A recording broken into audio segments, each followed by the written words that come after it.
Alors, il est sûr qu'en Afrique, le secteur informel, on a des difficultés à lui assurer une couverture santé.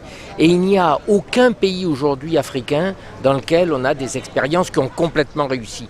Il y a plusieurs problématiques. La première problématique, c'est dans un secteur informel, comment percevoir des cotisations. La deuxième problématique, c'est comment sécuriser l'argent une fois qu'on a perçu les cotisations. Et puis la troisième problématique, eh bien, c'est d'assurer le paiement des soins à travers un réseau suffisant et donc qui engage un maillage du territoire en matière d'offres de santé. Donc on a 3 challenges qui sont particulièrement difficiles à résoudre.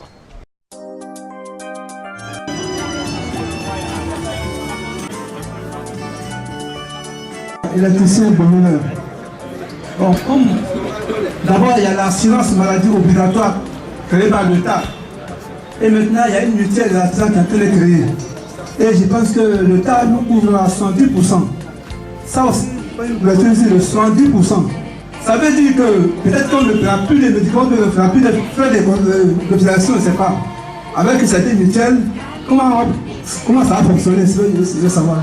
Merci. Que tout le monde est reçu au même titre, sur le même pied d'égalité dans une structure sanitaire qu'est le CHU de Boaké. Il n'y a pas de discrimination, que ce soit des races, ethniques, religieuses. Voilà, vous serez reçus comme tout le monde et en tout cas votre prise en charge sera efficace.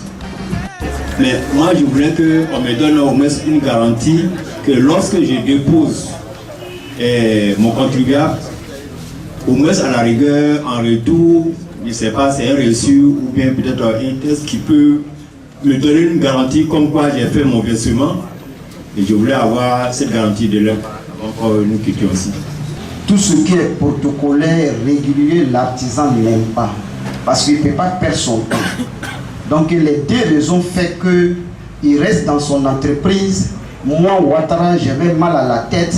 J'ai pris un comprimé sur la route. Et quand mon collègue dit il a mal à la tête, mais tiens, la fille qui est assise au bord de la route, là, je vais prendre un comprimé, il faut prendre la même chose.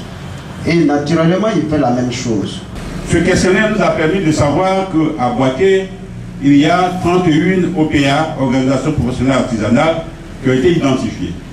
Donc, ils sont la cible potentielle de cette mutuelle. 31 organisations. Deuxième chose que le questionnaire a révélé, c'est votre volonté à adhérer à la mutuelle. Vous avez tous dit oui, on est d'accord pour une mutuelle à condition que tout a bien débuté. Troisième chose que le questionnaire a révélé, qui est très important, c'est votre capacité à payer. Il y a votre volonté à adhérer, et ensuite il y a votre capacité à payer. Vous aurez donc une puce orange, avec donc une flotte, vous connaissez la flotte community déjà, ok, vous bénéficiez des appels gratuits entre vous, la flotte community, et puis donc on va mettre en place un système de collecte de fonds qui vous permettra donc en toute liberté, partout où c'est en Côte d'Ivoire, de pouvoir déposer vos cotisations mensuelles afin que la mutuelle puisse prendre en compte, donc, peut vous prendre en charge dans les différents hôpitaux où vous vous faire soigner. Vous venez de participer ce matin à la réunion sur les mutuelles de santé pour les artisans. Quelles sont vos impressions? Bon, vraiment, moi personnellement, en tant que responsable des associations, je suis très content ce matin. Parce que voir, en tant qu'artisan, on ne peut rien faire sans la santé. Mais quand l'AVSI, notre partenaire, vient avec la chambre de métier pour nous mettre dans une mutuelle de santé, nous sommes très contents. Oui. Ma préoccupation, c'est le responsable de Orange Monde. Il avait dit qu'ils vont nous donner des puces et c'est sur ces puces que nous allons payer. Il n'y aura pas des frais. Mais je voulais savoir ces puces-là. À chaque moment, il faut les charger pour communiquer avec ces puces-là. Je suis député, donc je suis représentant national. Il est important pour moi de savoir qu'une grande partie de la population qui est constituée par les artisans qui au quotidien nous pratiquent et nous côtoient, soit prise en charge sur le plan de la santé. Alors j'estime que cette convention-là viendra, n'est-ce pas, résoudre cette préoccupation qui nous tient à cœur. Il faut sécuriser les fonds. Donc par rapport à la mutuelle des artisans, ce qu'on a prévu avec Orange Money, ça vous permet de pouvoir cotiser sur vos différents lieux de travail, si vous êtes en voyage partout en Côte d'Ivoire, même dans la sous-région. Nous, CIDR, nous sommes très heureux parce que, comme j'aime à le dire, au commencement étaient les artisans. Je pense que je ne serais pas habillé s'il n'y avait pas un artisan qui était passé quelque part. Je ne serais pas chaussé, je serais assis par terre chez moi à la maison. Applaudissements, monsieur, s'il vous plaît. Je pense qu'au commencement étaient les artisans et ce qui est intéressant, c'est que vous constituez une force ensemble.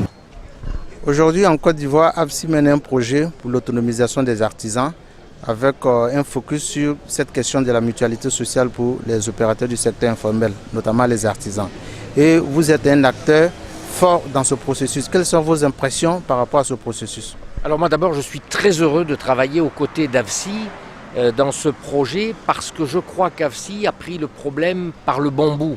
C'est-à-dire, on ne s'occupe pas trop de la structure qu'on va créer, mais d'abord, on essaie de voir l'objectif qui est finalement que les artisans d'une zone donnée, parce qu'il faut bien tester à un endroit, d'une zone, puissent avoir accès à des soins réels en échange de cotisations. Donc ça, c'est une bonne manière de travailler. Et donc, dans le cadre de ce projet, eh bien, on a commencé à identifier des populations qui étaient intéressés, bien sûr en connaissant un peu leur leader, qui étaient intéressés par jouer le jeu de la recherche d'une couverture. Et ça, je pense que ce premier point, AFSI était vraiment la seule structure auprès des artisans à pouvoir le jouer. Mais évidemment, il y a encore d'autres défis à relever qui sont en train d'être relevés parce qu'AFSI, autour de son projet, a réuni un certain nombre d'acteurs africains tout à fait compétents et efficaces pour résoudre les problèmes.